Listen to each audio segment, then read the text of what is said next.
Hi friends, welcome to my channel. இன்னைக்கு நம்ம பண்ண போறது உருளைக்கிழங்கு சிக்கன் குருமா. எங்க சேனல் நீங்க ஃபர்ஸ்ட் டைம் பார்க்கறீங்கன்னா லைக் பண்ணுங்க, ஷேர் பண்ணுங்க, கமெண்ட் பண்ணுங்க, சப்ஸ்கிரைப் பண்ணுங்க, மறக்காம ஐகான் பட்டனை பிரஸ் பண்ணுங்க. வாங்க இப்போ நம்ம வீடியோக்குள்ள போகலாம். இப்போ கேஸ் ஆன் பண்ணிட்டு ஒரு பாத்திரம் வச்சிருக்கேன். அதுல ஒரு 50 கிராம் அளவுக்கு எண்ணெயை சேர்த்திருக்கேன். 3 ஏலக்காய், 5 கிராம்பு, 3 பட்டை இதுல சேர்த்துக்கலாம். 5 வெங்காயத்தை இந்த மாதிரி கட் பண்ணி எடுத்துருக்கேன். 3 தக்காளி இந்த மாதிரி கட் பண்ணி எடுத்துருக்கேன். 2 பச்சை மிளகாய், கொஞ்சமா புதினா, கொஞ்சமா கொத்தமல்லி எடுத்துருக்கேன். இப்போ நம்ம வெங்காயத்தை இதில் சேர்த்துக்கலாம்.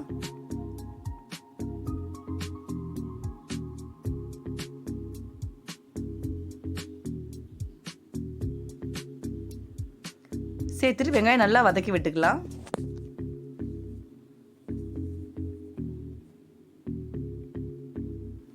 வெங்காயம் இந்த அளவுக்கு வதங்கினதுக்கு அப்புறம் இப்போ நம்ம 2 டேபிள் ஸ்பூன் இஞ்சி பூண்டு பேஸ்ட் சேர்த்துக்கலாம். சேர்த்துட்டு நல்லா பச்சை வாசனை போகிற வரைக்கும் நல்லா வதக்கி விட்டுக்கலாம்.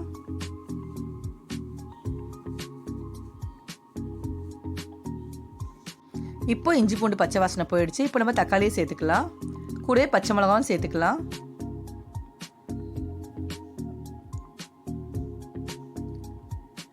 சேர்த்துட்டு நல்லா வதக்கி விட்டுக்கலாம்.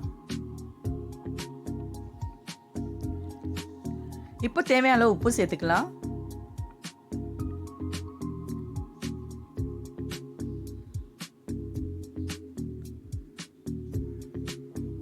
இப்போ புதினா கொத்தமல்லியும் சேர்த்து நல்லா வதக்கி விட்டுக்கலாம்.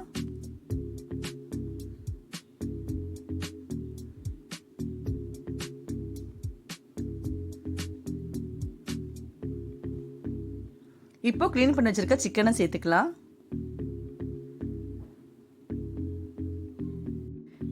இந்த மாதிரி உருளைக்கிழங்கு சிக்கன் குருமா நீங்களும் வீட்டில் ட்ரை பண்ணி பாருங்கள். உண்மையாகவே ரொம்ப சூப்பராக ரொம்ப டேஸ்ட்டாக இருக்கும். நீங்களும் வீட்டில் ட்ரை பண்ணிவிட்டு எப்படி இருக்குன்னு எனக்கு கமெண்ட் பண்ணுங்கள். இப்போ நம்ம உருளைக்கிழங்கு சேர்த்துக்கலாம்.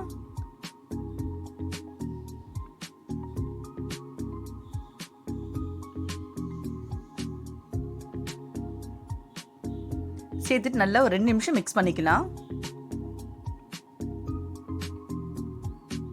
இப்போ மஞ்சள் தூளை சேர்த்துக்கலாம்.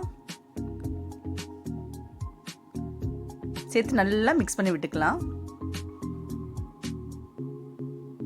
நல்லா இந்த அளவுக்கு மிக்ஸ் பண்ணதுக்கப்புறம் இப்போ நம்ம மிளகாய் தூள் சேர்த்துக்கலாம். நான் 3 டேபிள் ஸ்பூன் மிளகாய் தூள் எடுத்திருக்கேன். அதை இதில் சேர்த்துக்கலாம். 1 table spoon Kashmiri chilli powder எடுத்திருக்கேன் கலருக்காக. அது 1 டேபிள் ஸ்பூன் சேர்த்துக்கலாம். Garam masala 1/2 table spoon. தனியாத்தூள் 2 டேபிள் ஸ்பூன். அதையும் இதில் சேர்த்துக்கலாம்.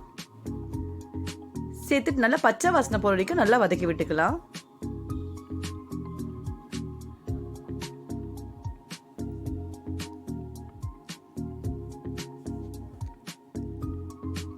இந்த அளவுக்கு பச்சை வாசனை போனதுக்கு அப்புறம் இப்போ நம்ம தண்ணியை சேர்த்துக்கலாம். சேர்த்துட்டு நல்லா மிக்ஸ் பண்ணிட்டு ஒரு 10 நிமிஷத்துக்கு நம்ம இதை மூடி வச்சிடலாம். உருளைக்கிழங்கும் சிக்கனும் கொஞ்சம் நல்லா வேகட்டும்.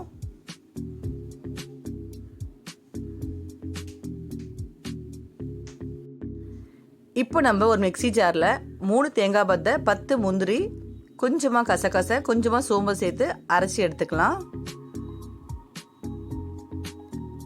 அரைச்சி எடுத்தாச்சு. இப்போ 10 நிமிஷம் ஆயிடுச்சு. ஓப்பன் பண்ணி நல்லா கலரி விட்டுடலாம்.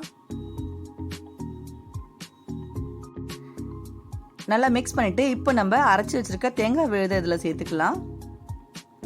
நம்ம இதில் முந்திரி, கசகசை, சோம்பு இதெல்லாம் சேர்த்து அரைச்சதால கொஞ்சம் நல்லா வாசனையாகவும் சூப்பராகவும் இருக்கும். நீங்களும் ஒரு தடவை வீட்டில் ட்ரை பண்ணி பாருங்கள்.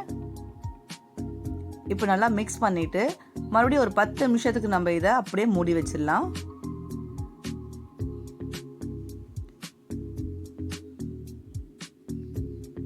பத்து நிமிஷம் ஆயிடுச்சு. இப்போ ஓப்பன் பண்ணி கலரி விட்டுடலாம். சூப்பரான உருளைக்கிழங்கு சிக்கன் குருமா ரெடி ஆயிடுச்சு. இந்த ரெசிபி நீங்களும் வீட்டில் ட்ரை பண்ணிட்டு எப்படி இருக்கு எனக்கு கமெண்ட் பண்ணுங்க. இந்த வீடியோ உங்களுக்கு பிடிச்சிருந்தா லைக் பண்ணுங்க, ஷேர் பண்ணுங்க, கமெண்ட் பண்ணுங்க, சப்ஸ்கிரைப் பண்ணுங்க, மறக்காம ஐகான் பட்டனை பிரஸ் பண்ணுங்க. நெக்ஸ்ட் ஒரு புது ரெசிபியில சந்திக்கலாம். Bye bye friends. Thank you for வாட்சிங்.